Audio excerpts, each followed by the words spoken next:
당신 진짜 이런 사람이었어? 40년을 일했습니다. 묵묵히 가족을 위해 돈을 벌었죠. 그런데 퇴직하자마자 창욱 씨는 집안 머슴이 됐습니다. 청소, 설거지, 마트 심부름. 아내는 매일 아침 할 일 목록을 내밀었죠. 집에서 맨날 놀 수는 없잖아. 이제 당신도 집안일을 해야 하지 않겠어? 평생을 일하고 받은 퇴직금 2억 3천만 원. 그 돈마저 아내가 가져갔습니다. 비밀번호도 바꿔버렸죠. 쓴 돈이 얼마인지, 어디에 쓰는지조차 알 수 없었습니다. 이제 사회생활도 안 하는 사람이 무슨 필요야? 당신이 금융 지식을 알기를 해, 재테크를 하기를 해. 하루에 몇 번의 무시하는 말들을 예고 없이 던져도 참았습니다. 또 참았습니다. 40년을 참아왔으니까요. 그런데 어느 날 창욱 씨는 깨달았습니다. 이건 참는 게 아니라는 걸. 이건 자신을 잃어가는 거라는 걸. 63살 창욱 씨는 평생 참는 남편으로 살아왔습니다. 오늘은 그가 마침내 자신을 되찾은 이야기입니다. 여러분의 구독과 좋아요는 사연 영상을 만드는 데 큰 힘이 됩니다. 영상을 보시면서 드는 생각이나 비슷한 경험이 있으시다면 댓글로 나눠주세요. 여러분의 이야기가 누군가에게는 위로가 될 수 있습니다. 퇴직한 첫날이었습니다. 창욱 씨는 40년간 다니던 회사에서 정년퇴직을 했습니다. 현장직으로 일하다가 꾸준히 모범적으로 일한 덕에 관리자로 올라가 일한 게 지금까지였습니다. 긴 세월 동안 성실하게 일했던 그에게 퇴직은 새로운 시작이 될 수도 있었죠. 하지만 집으로 돌아온 그를 맞이한 건 훈훈한 퇴직 생활과는 아예 상관없는 현실이란 걸 알게 되는 데는 오랜 시간이 걸리지 않았습니다. 여보 40년 동안 고생했어. 5년만 더 일하면 딱 좋겠는데. 아쉽긴 한데. 그래도 고생했어. 현장직에서 관리직으로 일한 지 10여 년 익숙할 때도 되었지만 왠지 창욱 씨에게는 현장직이 더 잘 맞는 일이라고 느껴졌었죠. 다시 현장직으로 가겠다고 했지만 아내인 미정 씨의 강한 반대가 관리직에 계속 머물게 했습니다. 어쩔 수 없이 창욱 씨는 본인과 맞지 않는 일을 계속할 수밖에 없었고 의무감과 책임감으로 세월이 흘렀습니다. 그렇다 보니 이렇다 할 성과가 없이 사실상 정년이 되지 않은 명예퇴직이나 다름없었습니다. 이제 집에 있으니까 당신 할 일도 없잖아. 집안일 좀 같이 하면 되겠다. 처음엔 농담인 줄 알았습니다. 그런데 다음 날 아침 미정 씨는 정말로 리스트를 내밀었죠. 몇 년 동안 하지 않은 대청소를 하필 퇴직하고 다음 날부터 계획을 하다는 게 이해되지 않았죠. 창욱 씨는 퇴직하고 며칠 동안은 쉬고 싶은 마음도 있었습니다. 오늘은 거실 청소에 구석구석 먼지도 많고 베란다도 그렇고 버릴 것들 투성이니깐 그것도 분리하고 설거지는 당연히 해야 하고요. 아, 맞다. 이따 마트 가서 장 좀 봐와요. 리스트 여기 있으니까. 창욱 씨는 어리둥절했습니다. 하지만 미정 씨의 표정은 진지했죠. 그렇게 첫째 날, 둘째 날, 사흘째 날, 일주일이 지나자 창욱 씨는 깨달았습니다. 그냥 내가 집에 있는 게 싫은 건가? 퇴직하고 얼마 후 딸 은지가 결혼하겠다고 신랑감을 데리고 왔습니다. 은지는 예비 신랑과 본인이 바빠서 그러니 전적으로 부모님인 창수, 미정 씨가 준비해주는 대로 따르겠다고 했죠. 이에 미정 씨는 결혼식장 예약부터 예단 준비, 하객 명단 정리까지 모두 창욱 씨에게 떠넘겼습니다. 당신이 한번 해봐. 아니, 내가. 당신이 이런 건 더 잘할 텐데 왜? 당신 이제 쉬니깐 해보라는 거지 뭐. 난 친구들이랑 모임 사람들 결혼식 초대하려면 만나야 돼서 바쁠 것 같아. 결혼식장은 은지랑 얘기해야 할 거야. 창욱 씨는 며칠 사이 해야 할 것들이 너무 많이 생긴 것 같아 부담스럽기도 하고 머리도 아팠습니다. 집안 살림도 만만하지 않은 거였네.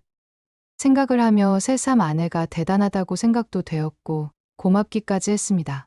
어설프긴 했지만 최선을 다해서 해볼 생각을 하며 각오를 하고 있었습니다. 창욱 씨는 평생을 성실하게 살아온 사람이었습니다. 대학을 졸업하고 한 회사에 입사해서 40년을 한결같이 일했죠. 승진이 늦어도 연봉이 적어도 불평하지 않았습니다. 가족을 위해서라면 뭐든 참을 수 있다고 생각했거든요. 주말에도 회식에도 미정 씨가 필요로 할 때마다 특근을 하며 묵묵히 돈을 벌어왔습니다. 반면 미정 씨는 달랐습니다. 결혼 초부터 그녀의 입버릇은 정해져 있었죠. 돈은 남자가 버는 거야. 여자는 집을 지키는 거고, 그래야 집이 평온하지. 여자가 일을 해봐. 집도 엉망이고, 밥은 누가 챙길 건데, 애는 누가 보고 안 그래 여보? 실제로 미정 씨는 전업주부로 살았습니다. 하지만 집안일을 도맡아 한 건 아니었습니다. 주 2회 가사도우미를 불러 맡기고 그 외 가사도우미가 집 정리를 하고 난 후 하루 정도는 정돈되어 있던 집이 금세 엉망이 되곤 했었죠. 미정 씨는 주로 친구들을 만나거나 요가, 필라테스 등 본인의 취미 생활을 즐기고 커피숍에서 대화하다 오후가 되어 집에 돌아오는 게 생활 패턴이었습니다. 창욱 씨가 퇴직하고 일주일이 지났을 때였습니다. 분명 오늘 가사도우미가 오는 날인데 안 오는 게 이상해서 미정에게 물었죠. 여보, 가사도우미는 계속 오는 거 아니야? 이제 당신이 집에 있으니깐 아껴야지. 왜 돈 들여서 사람을 써요? 그래? 아끼면 좋지 뭐. 그렇게 말은 했지만 창욱 씨는 왠지 모르게 기분이 좋지만은 않았습니다. 당신 지금 돈 벌어요? 안 벌잖아요. 그럼 집안일은 당신이 해야죠. 당연한 거 아니에요? 그럼 당신은 뭐를 할 건데? 각자가 잘하는 걸 해야죠. 나는 요리를 할 줄 아니깐 식사 담당할게요. 각자가 할 수 있는 걸 한다는 게 미정 씨의 말을 들어보니 합리적이라는 생각도 들었습니다. 하지만 그건 말만 그럴싸한 포장지라는 걸 알게 되는 데는 그리 오래 걸리지 않았습니다. 아, 그리고 여보, 퇴직금 통장 어디 있어요? 내가 관리할게요.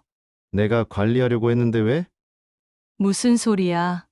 당신은 돈 관리 못 하잖아요. 괜히 이상한 데 투자했다가 날리면 어쩌려고요? 40년 동안 일하면서 혼자 벌 수 있었을 것 같아? 그런데 그 돈 누구 덕분에 모은 건데요? 내가 뒤에서 집 지키고 당신 뒷바라지 안 했으면 그렇게 모았겠어요? 창욱 씨는 할 말을 잃었습니다.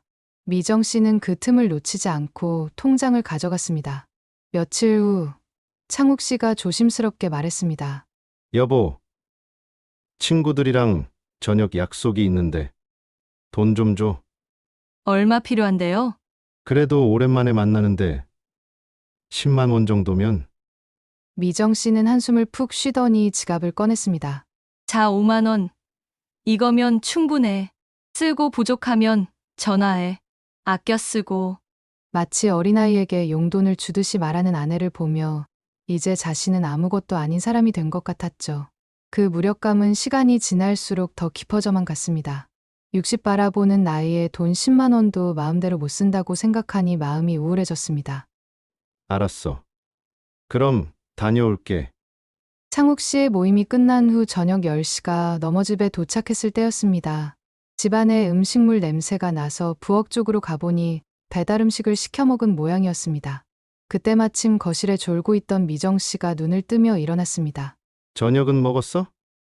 오늘 TV에서 모드매가 나오는데 너무 맛있어 보이더라고. 시켜 먹었지? 창욱 씨가 집에서 밥을 먹을 땐 아껴야 한다며 치킨 한 마리 안 시켜주던 모습과 대비되는 모습에 당황스러웠습니다. 친구들과 매일 같이 만나며 먹는 커피며 베이커리는 아끼는 거에는 포함이 안 되는지 한편으로는 의문이었죠. 한 달쯤 지났을 때였습니다.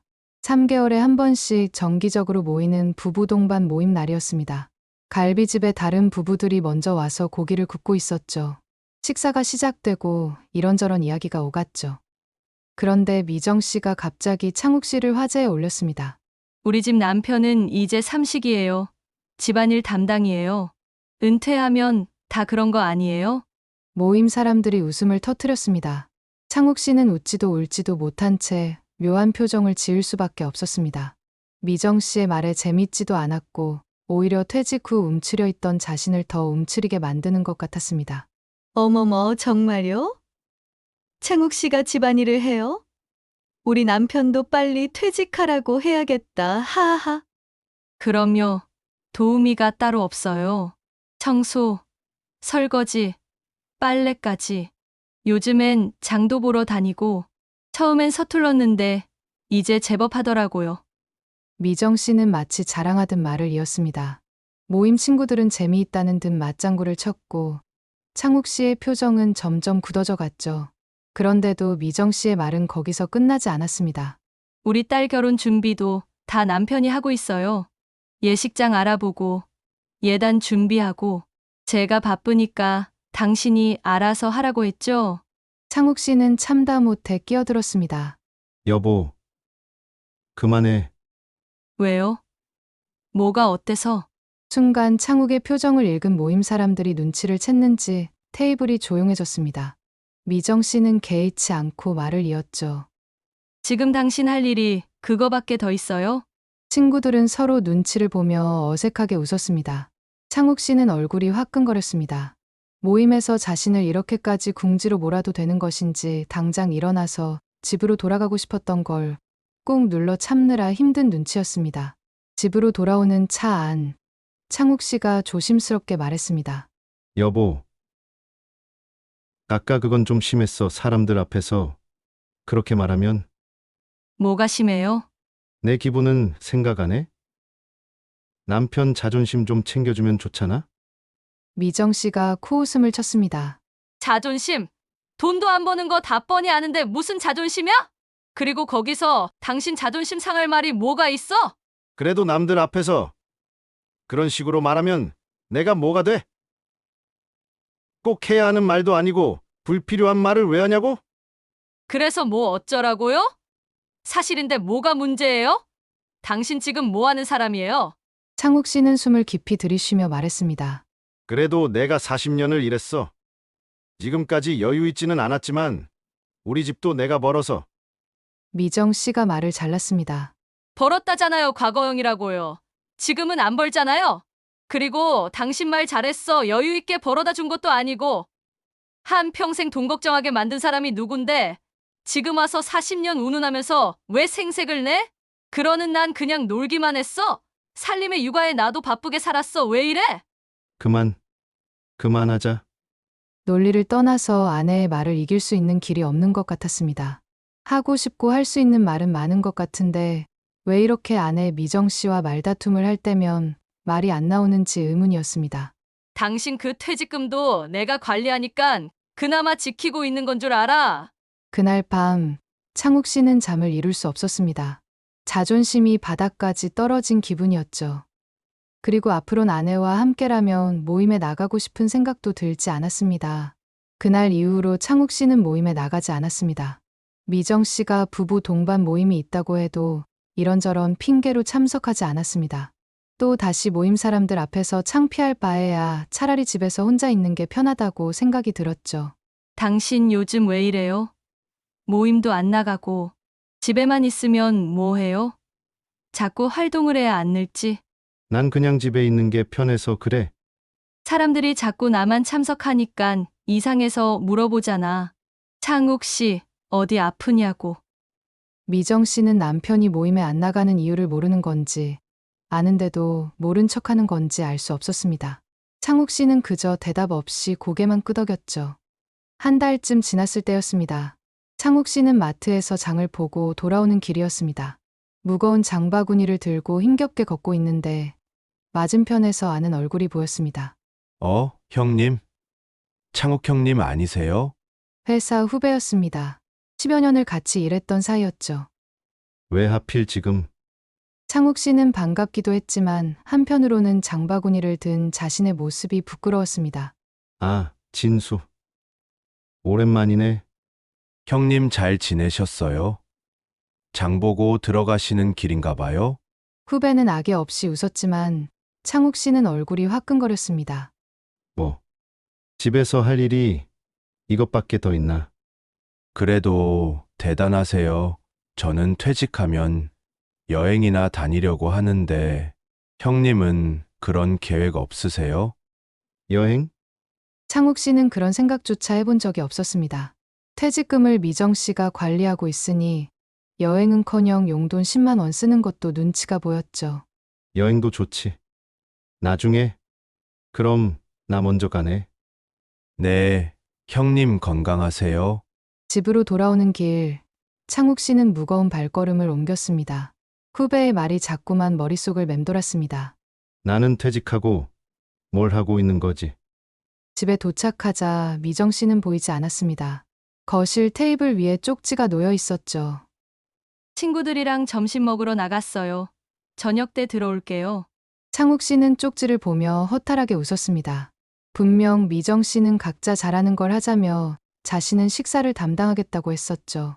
하지만 실상은 달랐습니다. 아침은 대충 토스트나 시리얼로 때우고 점심은 친구들과 외식하거나 집에서 배달 음식으로 해결했습니다. 저녁도 모임이 있다며 나가는 날이 잦았죠.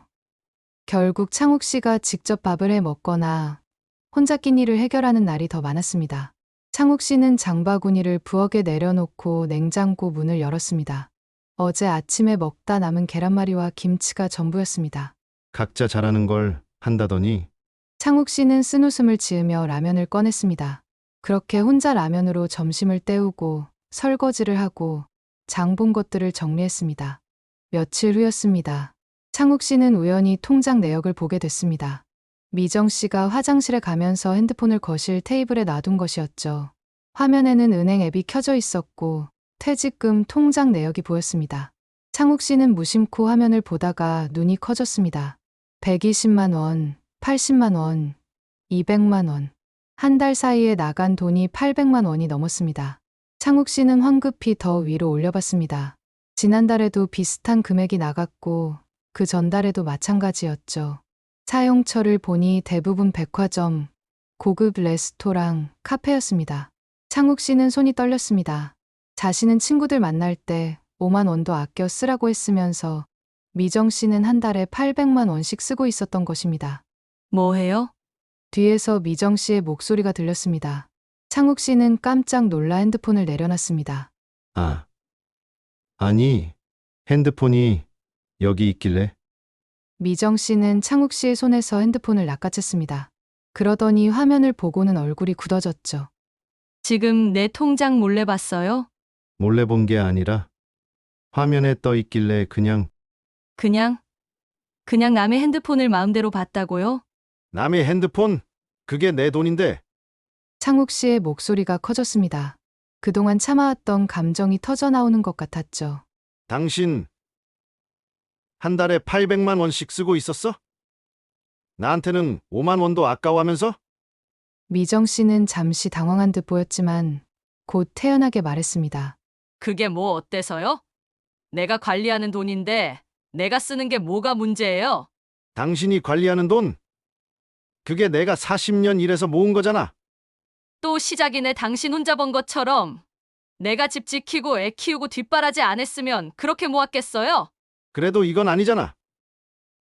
나는 10만 원도 제대로 못 쓰는데 당신은 한 달에 800만 원씩 쓰고 있었다고. 창욱 씨는 숨을 몰아쉬며 계속 말했습니다. 그리고 당신 식사 담당한다고 했잖아. 근데 뭐해? 아침은 토스트, 점심은 친구들이랑 외식, 저녁은 모임 나간다고 또 나가고 나는 혼자 라면 끓여 먹고 있어. 아침에 토스트 해주는 것도 해주는 거죠.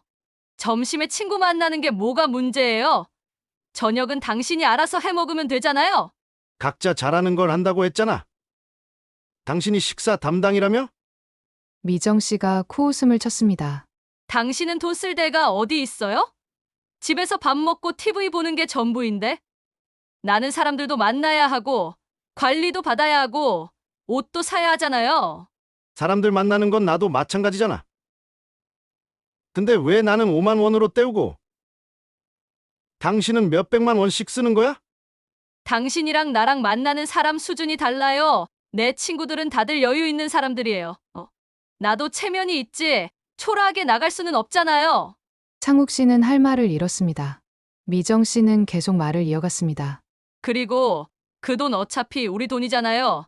내가 쓰든 당신이 쓰든 마찬가지예요. 근데 당신은 쓸 줄도 모르잖아요. 괜히 이상한 데 날릴까봐 내가 관리하는 거예요. 이상한 데라니 난 한 번도 이상한데 돈을 써 본 적도 날린 적도 없어. 없긴요.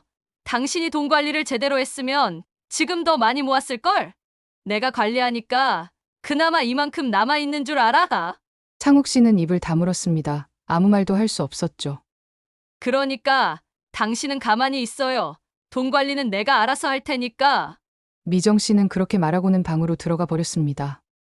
창욱 씨는 거실에 홀로 남아 멍하니 서 있었습니다. 그날 밤 창욱 씨는 또다시 잠을 이룰 수 없었습니다. 40년을 일해서 모은 돈. 그 돈이 자신의 손을 떠나 아내의 호주머니로 들어갔고 이제는 그 돈을 쓰는 것조차 아내의 눈치를 봐야 하는 신세가 됐습니다. 각자 잘하는 걸 한다던 약속도 지켜지지 않았습니다. 창욱 씨는 청소, 설거지, 장보기, 심지어 밥까지 해먹어야 했죠. 미정 씨는 친구들과 외식하고 쇼핑하며 하루를 보냈습니다. 창욱 씨는 천장을 바라보며 생각했습니다. 나는 도대체 뭐 하는 사람인 거지? 다음 날 아침 미정 씨는 아무 일도 없었다는 듯 평소처럼 행동했습니다. 오늘 저녁은 뭐 해 먹을 거예요? 뭐 먹고 싶은 거 있어? 글쎄요. 당신이 알아서 해. 웬일로 뭘 먹을지 물어보는 아내가 뭘 해주든 맛있다고 말할 생각이었습니다. 근데 난 오후에 친구들이랑 약속이 있어서 저녁 늦을 거예요. 당신은 알아서 먹어요. 미정 씨는 그렇게 말하고는 가방을 들고 나갔습니다. 창욱 씨는 텅 빈 거실에 홀로 남았죠. 그리고 문득 깨달았습니다. 이제 자신은 이 집에서 가족이 아니라 그저 집안일을 하는 사람. 그 이상도 그 이하도 아니라는 것을 말입니다. 며칠이 지났습니다. 창욱 씨는 여전히 집안일을 하며 집을 지켰고 미정 씨는 여전히 친구들을 만났습니다. 그렇게 무기력한 일상이 이어지던 어느 날이었습니다. 딸 은지의 결혼식 날이 다가왔습니다. 창욱 씨는 몇 주 동안 예식장 예약부터 예단 준비, 하객 명단 정리까지 혼자 해냈습니다. 서툴렀지만 최선을 다했죠. 결혼식 당일 창욱 씨는 일찍 일어나 준비를 했습니다. 미정 씨는 미용실 예약이 있다며 먼저 나갔습니다. 당신은 예식장 가서 마지막으로 확인 좀 해요. 혹시 빠진 거 없나? 알았어. 창욱 씨는 예식장에 도착해서 마지막 점검을 했습니다. 모든 게 제대로 되어 있었죠. 시작되고 은지가 아름다운 신부로 입장했습니다. 창욱 씨는 가슴이 뭉클했습니다. 40년을 일하며 딸을 키웠는데 이제 시집을 보내는 것이었죠. 끝나고 피로연이 시작됐습니다. 창욱 씨는 하객들에게 인사를 하며 돌아다녔습니다. 그런데 미정 씨가 친구들과 모여서 웃고 있는 모습이 보였습니다. 우리 남편이 다 준비했어요. 저는 편하게 당일만 왔죠? 하하하하. 친구들이 웃었습니다. 어머, 정말요? 남편분이 다 하셨다고요? 그럼요. 이제 은퇴했으니까 할 일이 있나요? 시키는 건 다 해야지. 저는 요즘 남편 일 시키느라 더 바쁘다니깐요. 창욱 씨는 그 말을 듣고 가슴이 철렁했습니다. 또다시 사람들 앞에서 자신을 깎아내리는 아내를 보며 창욱 씨는 주먹을 꽉 쥐었습니다. 피로연이 끝나고 집으로 돌아왔습니다. 창욱 씨는 지쳐서 소파에 앉았습니다. 그런데 미정 씨가 쇼핑백을 여러 개 들고 방에서 나왔습니다. 뭐야, 그게? 아, 결혼식 끝나고 친구들이랑 백화점 갔다 왔어요. 신상 나왔길래.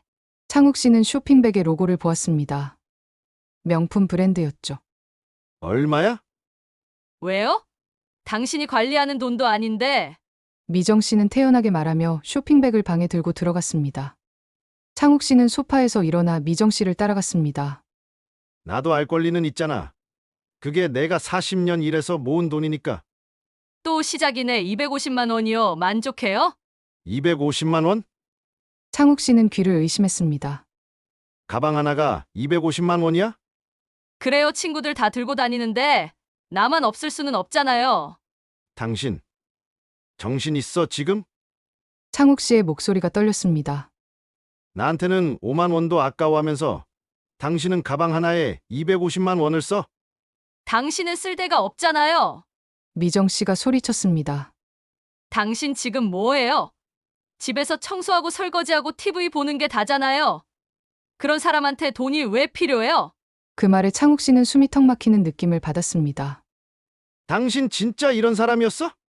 창욱 씨의 목소리는 이제 떨리지 않았습니다. 오히려 차분했죠. 하지만 그 목소리에는 깊은 실망이 담겨 있었습니다. 나를 뭐로 보는 거예요? 미정 씨는 대답 없이 가방을 꺼내보고 있었습니다. 창욱 씨는 그 모습을 보며 깨달았습니다. 자신은 이 사람에게 더 이상 사람이 아니라는 것을 말이죠. 나 좀 나갔다 올게. 창욱 씨는 외투를 걸치고 현관문을 열었습니다. 어디 가는데요? 모르겠어. 그냥 좀 혼자 있고 싶어. 창욱 씨는 집 근처 공원으로 향했습니다. 벤치에 앉아 하늘을 바라보았습니다. 40년을 일했습니다. 가족을 위해 묵묵히 돈을 벌었죠. 그런데 이제 와서 자신은 아무것도 아닌 사람이 됐습니다. 창욱 씨는 그제야 깨달았습니다. 이건 참는 게 아니라는 걸. 이건 자신을 잃어가는 거라는 걸. 그리고 이제 무언가를 바꿔야 한다는 걸 말입니다. 창욱 씨는 핸드폰을 꺼내 한참을 들여다보았습니다. 그러다가 어느 번호를 찾아 전화를 걸었습니다. 여보세요. 형님, 저 창욱이에요. 혹시 시간 있으시면 만나서 얘기 좀 할 수 있을까요? 네. 상담받고 싶은 게 있어서요. 전화를 끊고 난 뒤 창욱 씨는 깊게 숨을 들이쉬었습니다. 변호사로 일하고 있는 고향 선배에게 전화를 건 것입니다. 이제 창욱 씨는 결심했습니다. 더 이상 참지 않기로 말이죠. 사흘 뒤 창욱 씨는 변호사 사무실에 앉아 있었습니다. 대학 동기인 민석 변호사는 창욱 씨의 이야기를 조용히 듣고 있었습니다. 커피가 식어가는 동안 창욱 씨는 그동안의 일들을 털어놨습니다. 그러니까 퇴직금 통장을 아내분이 관리하고 있고 한 달 용돈이 5만 원이라는 거지? 네. 그런데 아내분은 한 달에 800만 원 정도 쓰고 계시고 창욱 씨는 고개를 끄덕였습니다.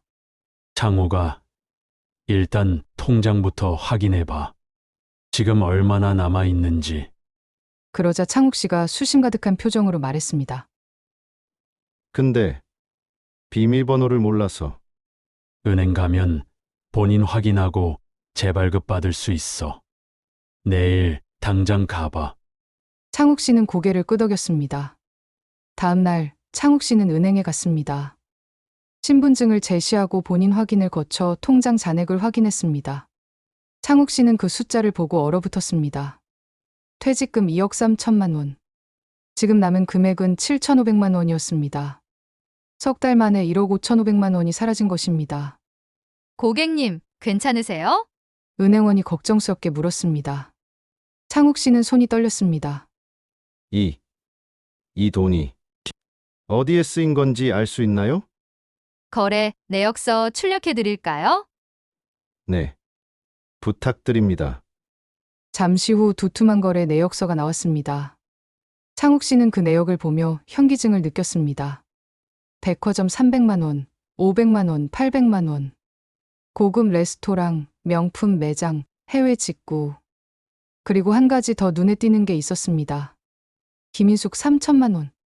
김인숙 2천만 원. 미정 씨의 동생 이름이었습니다. 총 5천만 원이 미정 씨의 동생에게 송금돼 있었습니다. 창욱 씨는 은행을 나와 민석 변호사에게 전화를 걸었습니다. 형님. 석 달 만에 1억 5천만 원이 사라졌어요. 그리고 5천만 원은 처제한테 보냈더라고요. 전화 너머로 민석 변호사의 한숨소리가 들렸습니다. 창호가 그 정도면 생각보다 심각해 보인다. 당장 통장 비밀번호 바꾸고 추가 인출 막아야 돼. 창욱 씨는 다시 은행으로 들어가 비밀번호를 변경했습니다. 집으로 돌아오는 길, 창욱 씨는 분노로 온몸이 떨렸습니다. 현관문을 열자 미정 씨가 쇼핑백을 들고 방으로 들어가고 있었습니다. 또 쇼핑을 하고 온 모양이었습니다. 여보. 통장에 돈이 얼마나 남았어? 창욱 씨가 조용히 물었습니다. 미정 씨는 쇼핑백을 내려놓으며 대답했습니다. 왜 갑자기 그걸 물어요? 내가 그것도 못 물어봐? 얼마나 남았어? 1억 좀 넘으려나 그 정도요? 거짓말하지 마. 오늘 은행 갔다 왔어. 미정 씨의 표정이 굳었습니다. 7,500만 원 남았더라. 석 달 만에 1억 5천만 원을 썼어. 당신이? 그게 그리고 처제한테 5천만 원 보냈던데? 내 허락도 없이? 미정 씨는 대답하지 않았습니다. 당신 동생이 빚이 있었나? 아니면 사업자금? 인숙이가 처음으로 집장만 하는 좀 부족하다고 해서 언니가 돼서 넘어갈 수가 있어야지. 창욱 씨는 허탈하게 웃었습니다. 내 퇴직금으로 처제 집을 사줬어? 나한테 한마디 상의도 없이? 어차피 나중에 갚을 거예요. 갚아? 언제? 그리고 남은 1억은 당신이 다 쓴 거야? 미정 씨는 입술을 깨물었습니다. 나한테는 5만 원씩 쥐어주면서 당신은 석 달에 1억을 썼어. 그리고 처제한테 5천만 원을 그냥 줬고 창욱 씨의 목소리가 떨렸습니다. 당신 나를 뭐로 본 거야? 아니, 내가 그 정도도 못 써요? 엄연히 내 돈 내가 쓴 거라고 이해하고 넘어갈 수 있는 거 아니야? 미정 씨가 도리어 화를 냈습니다. 당신 돈? 그게 내가 40년 일해서 모은 거잖아. 나도 40년 집 지키면서 당신 뒷바라지 했어요. 그러니까 내 돈이기도 하다고요. 그래. 당신 돈? 그게 왜 당신 돈이야? 우리 돈이라고 쳐. 우리 돈인데 왜? 근데 나한테 상의는 해야 하는 거 아니야? 처제한테 5천만 원이나 보내면서 동생이 급하다고 했어요. 그리고 뭐 어때요? 나중에 갚으면 되잖아요. 창욱 씨는 아내를 보며 깨달았습니다. 이 사람은 자신이 뭘 잘못했는지 전혀 모르고 있다는 것을 말이죠. 이제 통장은 내가 관리한다. 비밀번호 바꿨어. 뭐라고요? 당신이 무슨 권리로? 내 명의 통장이니까. 그리고 나 며칠 집 나갈 거야. 집 나가? 어디 가려고요? 미정 씨가 비웃듯이 말했습니다.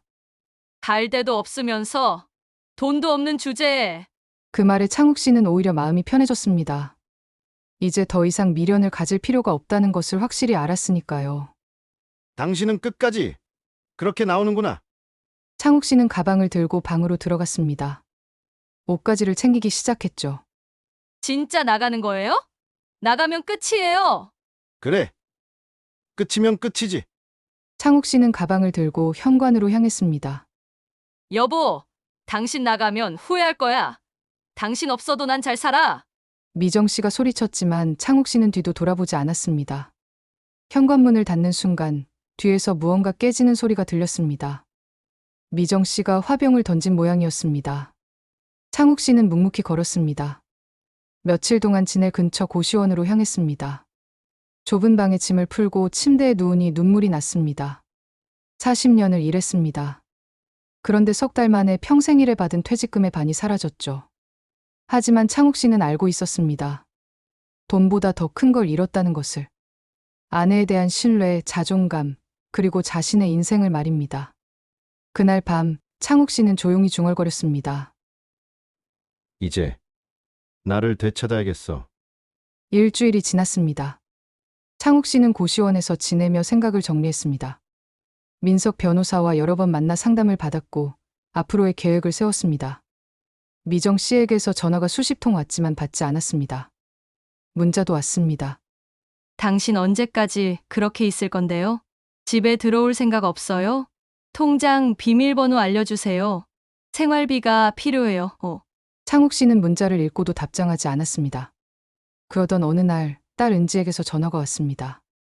아빠, 지금 어디 계세요? 고시원에 있어. 고시원요? 아빠가 왜 고시원에? 은지는 놀란 목소리였습니다. 아직 미정 씨가 딸에게 아무 말도 하지 않은 모양이었습니다. 엄마랑 좀 떨어져 있는 중이야. 무슨 일 있으셨어요? 창욱 씨는 그동안의 일을 차분히 설명했습니다. 퇴직금 통장을 미정 씨가 관리하면서 석 달 만에 반 이상을 써버린 것, 처제에게 5천만 원을 보낸 것, 자신은 한 달에 5만 원으로 살아야 했던 것까지 말이죠. 전화 너머로 은지의 한숨 소리가 들렸습니다. 아빠 그동안 너무 힘드셨겠어요. 괜찮아.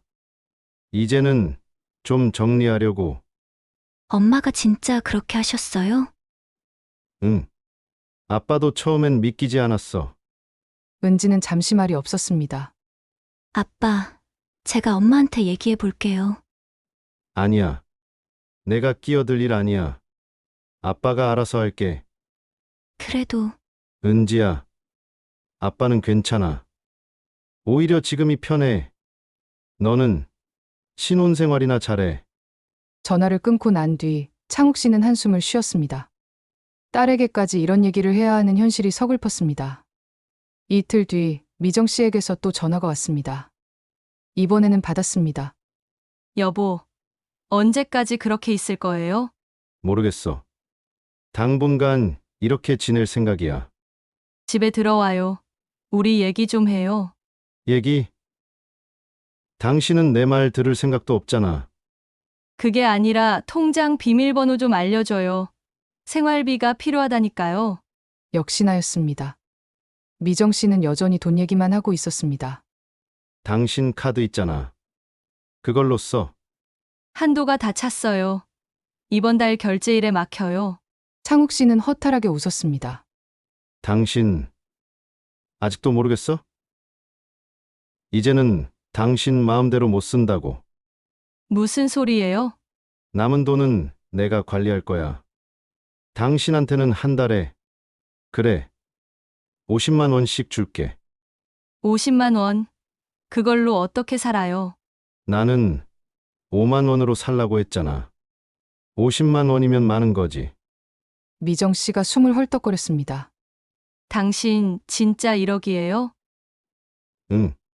그리고 처제한테 보낸 5천만 원 돌려받아. 한 달 안에. 그건 동생이 집 사는데 다 썼어요. 그럼 다시 받아오든지 당신이 갚든지 해. 안 그러면 고소할 거야. 고소요? 배우자 동의 없이 재산을 임의로 처분한 거니까 가능하대. 변호사한테 물어봤어. 전화 너머로 미정 씨의 거친 숨소리가 들렸습니다. 여보, 지금 뭐 하는 거예요? 이혼이라도 하자는 거예요? 뭐예요? 아직은 모르겠어.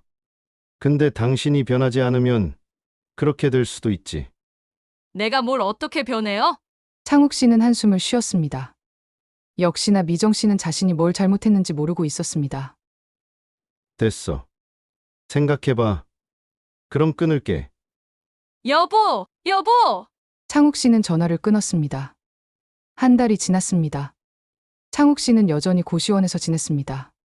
민석 변호사의 도움으로 남은 재산을 정리했고 미정 씨에게는 매달 50만 원씩만 송금했습니다. 미정 씨는 처음엔 전화로 항의했지만 창욱 씨가 받지 않자 곧 포기한 모양이었습니다. 그러던 어느 날 딸 은지가 고시원으로 찾아왔습니다. 아빠, 괜찮으세요? 그래. 괜찮아. 은지는 좁은 방을 둘러보더니 눈물을 글썽였습니다. 아빠가 여기서 지내시다니. 제가 몰라서 죄송해요. 아니야. 내 탓이 아니야. 엄마가 많이 변하셨어요. 변했어? 내 친구들도 안 만나고 집에만 있으시대요. 그리고 아빠 찾으시더라고요. 창욱 씨는 아무 말도 하지 않았습니다. 아빠, 엄마 한 번만 만나주세요. 엄마가 많이 반성하고 계세요. 은지야. 아빠는 제발요. 아빠 한 번만요. 딸의 눈물을 보고 창욱 씨는 고개를 끄덕였습니다. 며칠 뒤 창욱 씨는 집 근처 카페에서 미정 씨를 만났습니다. 미정 씨는 많이 초췌해 보였습니다. 화장기 없는 얼굴에 수척한 모습이었죠. 오랜만이에요. 그래. 두 사람은 한동안 말없이 앉아 있었습니다. 여보, 미안해요. 미정 씨가 먼저 입을 열었습니다. 내가 너무 심했어요. 당신 마음 생각 안 하고 돈도 함부로 쓰고 창욱 씨는 조용히 커피를 마셨습니다. 인숙이한테 보낸 돈 절반 돌려받았어요. 나머지는 조금씩 갚기로 했고요. 그리고 명품들 일부 팔았어요. 중고로 팔아서 1,000만 원 좀 넘게 받았어요. 나머지도 곧 팔 거예요. 미정 씨가 봉투를 내밀었습니다. 창욱 씨는 받지 않았습니다. 여보, 제발 집에 돌아와요. 이제 정신 차렸어요. 다신 그러지 않을게요. 창욱 씨는 한참을 미정 씨를 바라보았습니다. 당신은 내가 왜 집을 나왔는지 알아? 돈 문제 때문이잖아요. 아니야. 창욱 씨가 고개를 저었습니다. 돈 때문이 아니야. 당신이 나를 사람 취급 안 해서야. 미정 씨는 고개를 숙였습니다. 40년을 일한 사람을 집안 머슴으로 만들고 용돈 5만 원으로 한 달 살라고 하고 사람들 앞에서 창피를 주고 그게 돈 문제야? 창욱 씨의 목소리가 떨렸습니다. 나는 당신한테 사람이 아니었어. 그냥 돈 벌어오는 기계였고 이제는 그것도 못하니까 쓸모없는 존재가 된 거지. 나는 그게 제일 힘들었어. 돈보다도. 미정 씨는 눈물을 흘렸습니다. 미안해요. 정말 미안해요. 창욱 씨는 한숨을 쉬었습니다. 나 좀 더 생각해 볼게. 당장은 아직 잘 모르겠어. 네, 기다릴게요. 얼마든지 기다릴게요. 미정 씨는 봉투를 테이블에 놓고 일어났습니다. 여보, 건강 챙기세요. 고시원에서 밥은 잘 먹고 계세요? 응, 미정 씨는 한참을 망설이다가 카페를 나갔습니다. 창욱 씨는 혼자 남아 창밖을 바라보았습니다. 미정 씨가 변한 것 같기는 했습니다. 하지만 그게 진심인지 아니면 돈 때문인지 확신할 수 없었습니다. 창욱 씨는 아직 결정하지 못했습니다. 집으로 돌아갈 것인지 아니면 이대로 새로운 삶을 시작할 것인지 말이죠. 하지만 한 가지는 확실했습니다. 이제 창욱 씨는 더 이상 참지 않을 것이며 자신을 위한 선택을 할 것이라는 점이었습니다. 석 달이 흘렀습니다. 창욱 씨는 여전히 고시원에서 지내고 있었습니다. 좁은 방이었지만 이제는 익숙해졌습니다. 오히려 편했죠. 아침에 일어나면 근처 공원을 산책했습니다. 40년 동안 매일 아침 일찍 일어나 출근 준비를 하던 삶과는 달랐습니다. 이제는 서두를 필요가 없었죠. 점심은 혼자 식당에서 먹었습니다. 처음엔 어색했지만 이제는 혼자 밥 먹는 게 자연스러웠습니다. 오후에는 도서관에 가서 책을 읽거나 예전 직장 동료들을 만나기도 했습니다. 형님, 요즘 얼굴이 편해 보이세요. 후배 진수가 말했습니다. 그래? 네, 예전엔 뭔가 힘들어 보이셨는데. 창욱 씨는 쓴웃음을 지었습니다. 실제로 그랬으니까요. 미정 씨와는 한 달에 한두 번 정도 연락을 주고받았습니다. 처음엔 매일 전화가 왔지만 이제는 뜸해졌습니다. 여보, 인숙이한테 받은 돈 이번 달에도 500 받았어요. 미정 씨가 조심스럽게 말했습니다. 그래. 그리고 나머지 명품 가방들 중고로 팔았어요. 800만 원 받았어요. 창욱 씨는 아무 대답도 하지 않았습니다. 미정 씨가 변하려고 노력하는 건 알겠는데 그게 진심인지 아니면 돈 때문인지 확신할 수 없었습니다. 당신 언제쯤 생각 정리될 것 같아요? 모르겠어. 알았어요. 미정 씨는 더 이상 재촉하지 않았습니다. 예전 같았으면 화를 냈겠지만 이제는 참는 것 같았습니다. 딸 은지는 가끔 고시원으로 찾아왔습니다. 반찬을 가져다 주거나 같이 식사를 했습니다. 아빠, 집으로 안 돌아가실 거예요? 아직 잘 모르겠어. 엄마가 많이 힘들어하세요. 근데요, 은지가 말을 이었습니다. 생각해보니 아빠 생각이 제일 중요한 것 같아요. 제가 강요할 문제는 아닌 것 같더라고요. 아빠도 아빠 인생이 있으니깐요. 저 때문에 억지로 결정 내리지 마시고 아빠 생각하시고 또 엄마도 반성하고 계시니깐 너무 미워하지는 않으시면 좋겠어요. 창욱 씨는 딸의 말에 가슴이 뭉클했습니다. 고맙다. 아빠, 이혼 안 하시면 제일 좋겠지만 아빠가 이혼 결정하시더라도 아빠 결정 존중할게요. 아빠 인생이잖아요. 창욱 씨는 고개를 끄덕였습니다. 그렇게 시간이 흘렀습니다. 창욱 씨는 여전히 결정하지 못했습니다. 사실 결정이 쉽지 않았습니다. 30년을 함께 산 사람과 헤어진다는 게 말처럼 쉬운 일이 아니었으니까요. 하지만 집으로 돌아간다는 것도 쉽지 않았습니다. 미정 씨가 변했다고 해도 그게 언제까지 지속될지 알 수 없었습니다. 어느 날 창욱 씨는 민석 변호사를 만났습니다. 창호가 이혼 생각은 결론 내렸어? 모르겠어. 아직도. 서두를 필요 없어. 너 나이에 인생 다시 시작하는 것도 쉽지 않잖아. 천천히 생각해. 그래. 고마워, 형. 막상 이혼을 하려고 하니 여러 가지 생각들이 발목을 잡아 혼란스러웠습니다. 하지만 집으로 돌아가는 것도 두려웠습니다. 다시 예전처럼 돌아가는 건 아닐까 하는 걱정이 들었죠.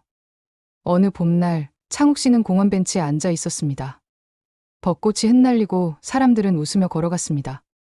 가족 단위로 나온 사람들도 많았습니다. 창욱 씨는 그들을 보며 생각했습니다. 나는 뭐였을까? 40년을 일했습니다. 가족을 위해 살았습니다. 하지만 결국 자신을 잃어버렸죠. 핸드폰이 울렸습니다. 미정 씨였습니다. 창욱 씨는 잠시 망설이다가 전화를 받았습니다. 여보. 응. 오늘 만날 수 있어요? 창욱 씨는 한참을 침묵했습니다. 생각해 볼게. 알았어요. 연락 기다릴게요. 전화를 끊고 난 뒤 창욱 씨는 하늘을 올려다보았습니다.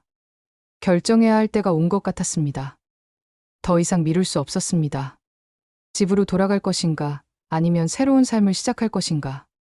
어떤 선택을 하든 쉽지 않을 것입니다. 하지만 창욱 씨는 알고 있었습니다. 이번만큼은 자신을 위한 선택을 해야 한다는 것을 말이죠. 창욱 씨는 벤치에서 일어나 천천히 걸었습니다. 63, 창욱 씨는 여전히 고민 중이었습니다. 하지만 한 가지는 확실했습니다. 이제 더 이상 참지 않을 것이며 자신을 잃어버리지 않을 것이라는 점이었습니다. 어떤 선택을 하든 그것은 온전히 창욱 씨 자신의 선택이 될 것입니다. 그리고 그것만으로도 충분했습니다. 구독과 좋아요는 영상 제작에 큰 힘이 됩니다. 여러분의 건강과 행복을 항상 기원합니다. 감사합니다.